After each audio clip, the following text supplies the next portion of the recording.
Snipers, आपको देखना होगा कि क्या हो रहा है। बिटकॉइन की कीमत इस बुधवार को सप्ताह के आधे रास्ते में है और बिटकॉइन को अभी तक अपने 20 सप्ताह के मूविंग एवरेज से $21,000 से ऊपर नहीं जाना है। यही प्रमुख प्रतिरोध है स्तर जिसे हम अभी देख रहे हैं। लेकिन घूमने वाले हिस्सों का क्या कोई संकेत है कि अगली चाल क्या होने वाली है? आइए स्नाइपर्स पर हमेशा की तरह चार्ट स्नाइपर्स में सीधे गोता लगाएं। चैनल YouTube एल्गोरिथम के लिए एक की तरह स्मैश करें।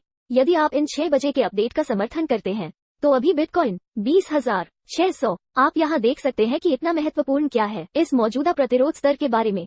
ठीक है, अगर हम बिटकॉइन के लिए यही इस प्रतिरोध को बाहर निकालना चाहते हैं तो आप देख सकते हैं कि यह 20 सप्ताह के साथ यहाँ मेल खाता है। मूविंग एवरेज, आप देख सकते हैं कि हमने 20 सप्ताह के मूविंग एवरेज से ऊपर काम किया है। हम 20 सप्ताह के मूविंग एवरेज से नीचे हैं और हमें अभी तक निर्णायक के साथ 20 सप्ताह के मूविंग एवरेज से ऊपर नहीं टूटना है। 20 सप्ताह के बारे में इतना महत्वपूर्ण क्या है मूविंग एवरेज? खैर, 20 सप्ताह का moving average bull market resistance band है। जब आप 20 मूविंग एवरेज से ऊपर होते हैं तो आप हर बार बुल मार्केट में प्रगति कर रहे होते हैं। बिटकॉइन में है लंबे समय तक 20 सप्ताह के मूविंग एवरेज से नीचे रहे और फिर अपने 20 सप्ताह के मूविंग एवरेज से ऊपर पहुंच गया। यह बेहद तेजी से बढ़ गया है और वह भी इक्विटी मार्केट के साथ पूरे बोर्ड में भी एक संयोग नहीं है कि अगर हम देखते हैं कि अभी S&P 500 के साथ क्या हो रहा है तो आप देख सकते हैं कि हम इस 20 सप्ताह के मूविंग एवरेज का भी सामना कर रहे हैं। अब S&P 500 यहाँ थोड़ी अधिक ताकत दिखाता है। आप साप्ताहिक मोमबत्ती देख सकते हैं। वर्तमान में ग्रीन का एक अच्छा सप्ताह है और ऐसा लगता है कि यह S के लिए बहुत कठिन नहीं होना चाहिए और 20 दिन के मूविंग एवरेज से ऊपर पाने के लिए P500 और फिर हम प्रतिरोध के वास्तविक स्तर का सामना करेंगे जो कि बेयर मार्केट रेजिस्टेंस लेवल है। इसलिए हम S&P 500 को इस 20 सप्ताह के मूविंग एवरेज से ऊपर जाते हुए देख सकते हैं। जब आप इस वीडियो को देख रहे हो तब तक हो सकता है जब तक आप बिटकॉइन को आने और वापस आने के लिए सभी स्पष्ट हो जाते हैं। 24,300 पर इस प्रमुख प्रतिरोध का परीक्षण करें जिसे हमने अतीत में परीक्षण किया है। हमने एक अस्वीकृति देखी है और अब हमारे पास डबल बॉटम का मामला है। स्नाइपर्स को याद रखें जो डबल बॉटम है, हम उस मामले के बारे में बात कर रहे थे जो हम करने जा रहे थे। संभावित रूप से यहाँ बनाएं कि बिटकॉइन डबल बॉटम होने वाला है, अब सच हो रहा है। और जब बिटकॉइन ने डबल टॉप का गठन किया तो यह आश्चर्य की बात क्यों नहीं होगी।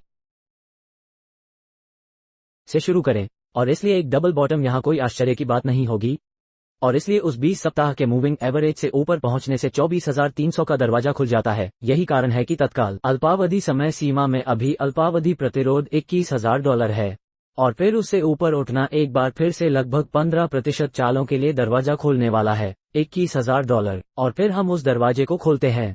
अगर हम इस रेंज के अंदर रहते हैं तो हम जानते हैं कि प्रमुख समर्थन 20,000 होने वाला है जो 2018 में पिछले साप्ताहिक ओपन के साथ संगम होने पर भी टूटता है। पूर्व एक सिद्धांत के लिए हर समय उच्च, हम मेज पर 17601980 के बारे में बात कर रहे हैं। अगर हम कुछ उल्टा इथेरियम देखना शुरू करते हैं तो हम इसे 2000 भी कह सकते हैं। पहले से ही इसके 20 सप्ताह के मूविंग एवरेज से ऊपर है और इसलिए इसमें ऊपर जाने के लिए थोड़ा और जगह है और विशेष रूप से बिटकॉइन चार्ट के साथ आप देख सकते हैं कि हमारे पास 88,300 तक के सभी रास्ते हैं। सातोशी, अब क्या होता है अगर हम 88,300 से ऊपर टूटते हैं तो सातोशी क्या आप अच्छी तरह से जानते हैं। मैं यह कहते हुए एक वीडियो प्राप्त करने जा रहा हूं कि यह एक सिद्धांत के लिए एक आपातकालीन अपडेट है क्योंकि हम यह भी देख सकते हैं कि क्या वे स्थानांतरित हो गए हैं। मूल्य खोज में वापस हम जानते हैं कि विलय पहले से ही हो चुका है और यह निश्चित रूप से बिटकॉइन चार्ट की थीम के साथ बिटकॉइन के खिलाफ ताकत दिखाने की संभावना है। नई वार्षिक ऊंचाइयों को तोड़ना नहीं है, अभी तक हुआ नहीं। ऐसा हो सकता है, थोड़ी सी संभावना है कि ऐसा हो सकता है।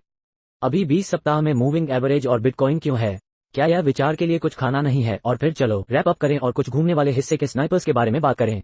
द DXY ठंडा होना जारी रखता है। यह डी के लिए समझ में आता है। XY सबसे ऊपर यहाँ, अच्छा क्यों नहीं? हम इसे देख रहे हैं प्रमुख प्रतिरोध। हमने इसे सबसे पहले 2008 के स्नाइपर के चैनल में बुलाया था।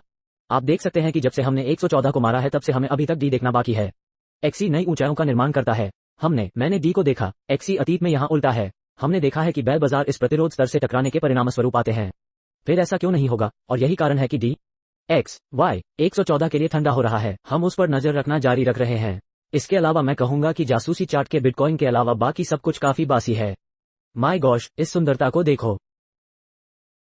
यहाँ पिछले प्रतिरोध को समर्थन के रूप में रखा गया है।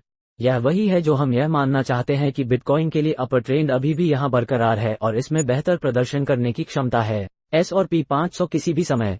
और फिर कहा जा रहा है कि स्नाइपर्स, मैं बिटकॉइन अगेंस्ट मनी सप्लाई कहकर लपेट लूंगा।